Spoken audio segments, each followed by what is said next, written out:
하여튼 그 3년 전에 제가 이 자리에서 세계사를 시작했습니다라고 그때 말씀을 드렸고요. 그때 오셨던 분도 계시고 또 새로 오신 분들도 계신데 3년 지난 뒤에 어쨌든 그 세계사를 끝내게 되어서 저 개인적으로도 굉장히 다행이다라고 생각하고 있습니다. 그리고 개인적으로는 워낙 호기심이 많은 사람이라 가지고요. 또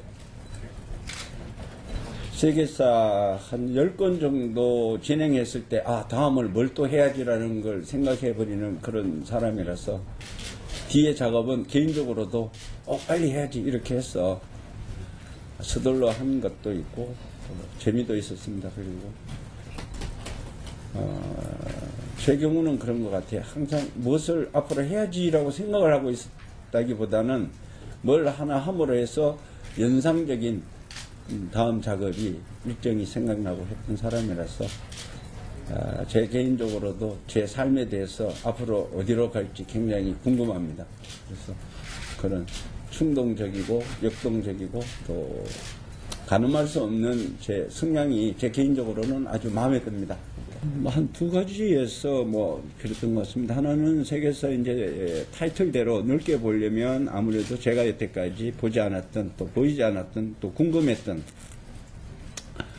아프리카, 중동, 남미 또 동남아시아의 어떤 그 역사가 도대체 이 나라는 어째서 이렇게 국경선들이 다 이렇게 직각으로 밖에 될 수가 없었는가. 또 북미는 이렇게 나라가 거대한 두 제국이 만들어진 상황인데 왜 남미로 가면 나라는 이렇게 작게 갈라져 있는 건가. 이런 것들이 궁금했었습니다. 이제 그런 것들이 세계사를 하게 되면서 신경을 좀 많이 쓴 부분이고요. 그리고 물론 글 원고는 출판사에서 나오지만 그걸 연출할 때 이제 컷터를 배분할 때 어느 쪽을 더 확대해서 표현하고 어떤 것을 더 축소해서 시키느냐는 온전히 작가의 몫이기 때문에 그런 데서 특별히 신경을 많이 썼던 것 같고요. 그리고 이제 타이틀이 열릴 때 전체적으로 큰 그림을 하나씩 가지고 가는데 그때 어떤 그림을 속표지로 그려내느냐는 이제 제 몫이죠. 그러니까 줄루족의 전사를 그리느냐 아니면은 백인의 어떤 그 제군을 그리느냐는 시각적으로 전혀 다른 부분에 전달을 주기 때문에 그런데 이제 신경을 쓴 게 첫 번째고요. 어쨌든 제가 그렇게 봐왔으면은 분명히 우리나라의 전체적인 애들은 지금 얼마나 넓게 교육을 받고 있는지 몰라도 제 시대나 제 시대 바로 밑에 교육을 받았던 사람들이 세계사를 보는 눈은 어쨌든 그렇게 편협된 기울어짐이 있었기 때문에 이 책은 어쨌든 초등학교 고학생들도 보기에는 약간 어려운 정도의 내용이 있습니다. 그래서 그런 것은 의도적으로 그렇게 했던 것이 부모와 자식 간의 대화를 유도해내려면 애들이 이 책을 샀을 때 앞에는 쉽습니다. 쉽게 접근했지만 어쨌든 철학이라든가 문화예술로 들어가게 되면 이것은 엄마 아빠의 도움이 없이는 아마 애들이 이해하기가 힘들 부분이 있을 겁니다. 이제 그런 면에서 시각적 어떤 발전 아니면 또 애들과 아버지, 엄마의 대화를 통해서 세계사를 좀 더 넓게 봐야 되겠다라는 그런 의도가 하나 있었고요. 또 한 가지 이제 이 세계사에서 제가 다르게 봤던 건 아무래도 백성 입장에서 좀 더 백성의 삶에 좀 많은 비중을 둬야 되겠다. 그래서 권력의 이동이라기보다는 백성들의 삶, 그 어느 나라의 백성들이든 상관은 없죠. 전체적으로 백성들의 삶을 좀 가능하면 나는 여분을 둬서 살펴보고 싶다. 그 두 개가만 세계사 넓게 보기에 접근했던 제 시각이었던 것 같습니다.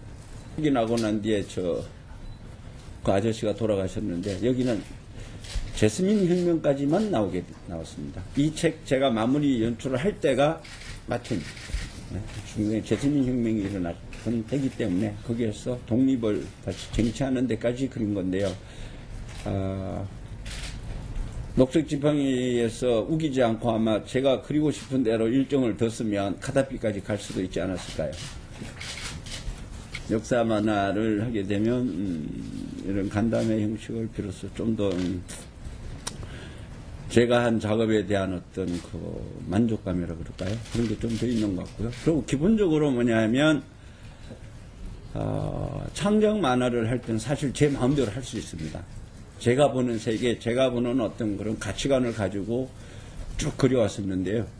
근데 이 역사 만화를 하게 되면 일단 감수를 받아야 되고요. 출판사하고 어떤 저 관점에 대해서도 논의를 해야 되고 그러니까 그런 부분은 좀 제가 공부를 한다고 할까요? 제 개인적으로 그렇게 살아온 그런 가치관에 대한 새로운 공부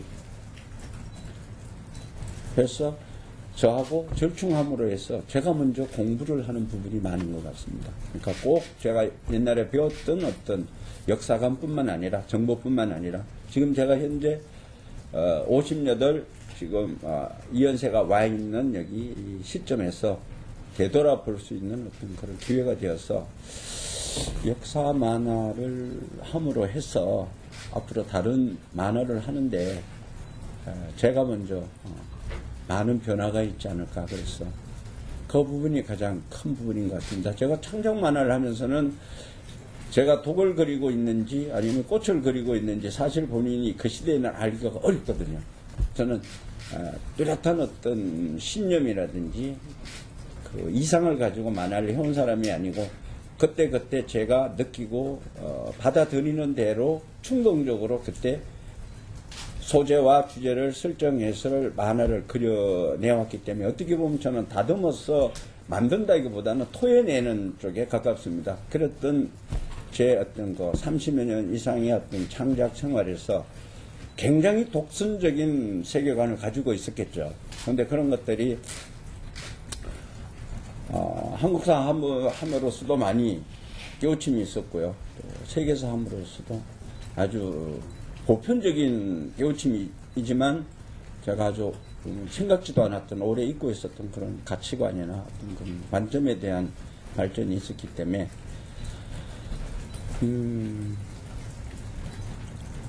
어쨌든 앞으로도 저는 계속 만화를 그릴 거기 때문에 제가 그런 변화가 있었다면 제 만화를 보는 사람들도 약간은 다행일 수 있죠. 아마도 세계사에서 등장하는 동물들은 가장 탁월한 표현을 하지 않았을까라고 생각합니다. 그러니까 인도의 코끼리 병사라든지 또 중동이나 이런 데 낙타부대라든지 그런 또 몽고나 로마의 대기병에 대한 묘사라든지 아마 동물화에 대해서는 가장 세계사에서 곤란하다. 그리고 만약에 만화를 지망하는 친구들이라 그러면 세계사에서 가장 자료가 될 수 있는 건 아마 동물의 움직일 겁니다. 그게 뭐 새도 나오고. 그러니까 기본적으로 저는 이 역사 만화를 그리는데 모든 장면과 장면이 넘어가는 데서 우리가 브릿지라는 것을 사용하게 되는데요. 그 브릿지에서 많은 분들이 뭐 나레이션을 쓰기도 하고 건물을 가지고 넘어가는 경우가 가장 많은데 저 같은 경우는 가능하면 새, 노루, 호랑이, 사자 또는 물, 바람, 낙엽 그런 자연으로 그 브릿지를 이어가려고 노력을 했습니다. 그래서 무엇보다도 이현세의 세계사에는 자연도 있다라는 것이 아마도 가장 신경을 쓴 부분이라고 할까요? 그러니까 인간만 있는 것이 아니라 자연의 아름다움도 있다. 그게 뭐 실질적으로 세계사에 얼마나 뭐 영향력을 줄지 모르지만 개인의 취향이기 때문에 전에 한국사를 할 때 한국사에서는 항상 독수리가 많이 나왔었습니다. 혹시 보신 분이 계실지 모르겠는데 어떤 부모님은 뜬금없이 웬 독수리가 이렇게 많이 나오는가. 근데 이제 제 개인적으로는 독수리의 기상을 한족의 기상, 한민족의 그 흥망성쇠하고 연관해서 표현했기 때문에 예를 들면 장보고가 죽어갈 때는 벼랑에 독수리가 죽어서 있다든지 또 이순신 장군의 어떤 그 대첩이 있을 때면 수분의 그 기치 위에서 독수리가 이렇게 날아 올라간다든지 그런 걸로 많이 이용을 했고, 마지막 장면 2010년 한국의 서울 수도가 이렇게 전장으로 펼쳐질 때도 독수리가 그 위를 날아가는 걸 해서 이렇게 비유를 했는 건데, 뭐 가끔 그런 걸 의미를 알아주시는 분을 만나면 아주 좋고요. 그런 건 이제 애들은 그걸 알 수는 없겠죠. 그건 아무래도 엄마 아버지의 어떤 도움이 있으면 애들도 알 수는 있겠지만, 그런 면에서 어쨌든 저는 다른 어떤 작가보다 자연에 대해서 이 역사에 집어넣으려고 노력을 많이 한 거죠. 그것이 가장 신경을 쓸 때는 썼던 거죠. 가끔은 초기 편집부에서 그런 기자분의 얘기도 있었습니다. 아, 독수리들이 이렇게 그 폐허가 된 성터 위에 그 앉아 있는데 독수리가 너무 사나워 보인다. 이 만화는 초등학생들도 봐야 되는데 독수리 눈을 어떻게 좀 고쳐줄 수 없는가. 근데 세월이 지나니까 독수리 눈이 사납다기보다는 용맹하다라는 걸로 그 기자 엄마가 봐주시더라고요. 그래서 그런 부분이 제 만화에서 처음에 접근할 때 학부모님들이 좀 왜 이연세 만화에는 이렇게 새와 동물과 구름과 바람이 많이 나오는가라는 것에 대해서는 조금 사전에 애들에게 정보를 주시면 좀 더 애들이 행복하게 더 큰 의미를 가지고 만화를 볼 수도 있지 않을까. 그러니까 아프리카 벌어질 때는 아프리카 그 출루조기회가 펼쳐지기 전에는 대평원의 얼룩말 때부터 나오거든요. 그게 사실 어떤 그 역사 만화에서도 그런 거에 그렇게 배려를 할 수는 없는 거죠. 그러다 보니까 이게 연출이 그 출판사에서 준 글하고는 많이 바뀔 수도 있습니다. 출판사에서는 줄루족의 어떤 황금 궁전이 훨씬 필요한데 작가 이현세가 보는 건 그 앞에 평원을 뛰어다니는 얼룩말에 훨씬 더 많은 비중을 주고 연출을 해버리니까 그래도 아직까지 다행히 출판사에서 제 허락 없이 임의로 카트를 고친 건 없습니다. 그러니까 어쨌든 온전하게 모든 연출 카트에 대한 책임은 저한테 있습니다. 여기서 또 얘기를 하게 되네요. 일단 세계사 이후로는 삼국지를 할 생각입니다. 이연세의 그 만화 삼국지를 한번 해볼 생각이고요. 그래서 여태까지 한국에서 나온 많은 만화 삼국지하고 또 다른 삼국지를 만들고 싶죠. 그게 이제 가장 지금 현재 생각을 하고 있는 거고요. 그리고 그 뒤로 60대에는 제가 뭘 할지 모르겠습니다. 아직은 뭐 결정한 바가 없고요. 70살부터는 뭘 할 것인지 확실히 정해놓고 있습니다.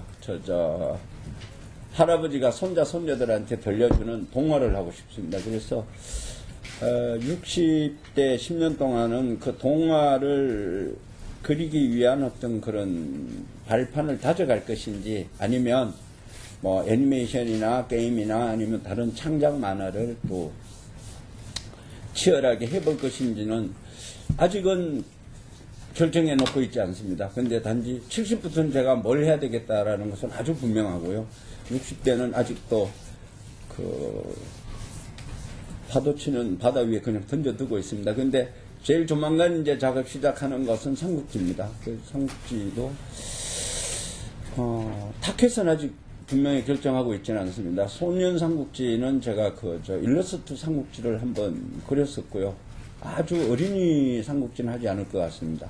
근데 최소한 초등학교 고학년, 중학생 정도면 읽을 수 있는 삼국지를 이연세식의 연출로서 한번 그려보고 싶죠. 삼국지가 지금까지 쭉 나온 걸 보면 소설 삼국지가 있을 거고요. 그 다음에 고우영 선생님의 어떤 성인 해학의 삼국지가 있고 또 어린이 삼국지가 있고 한데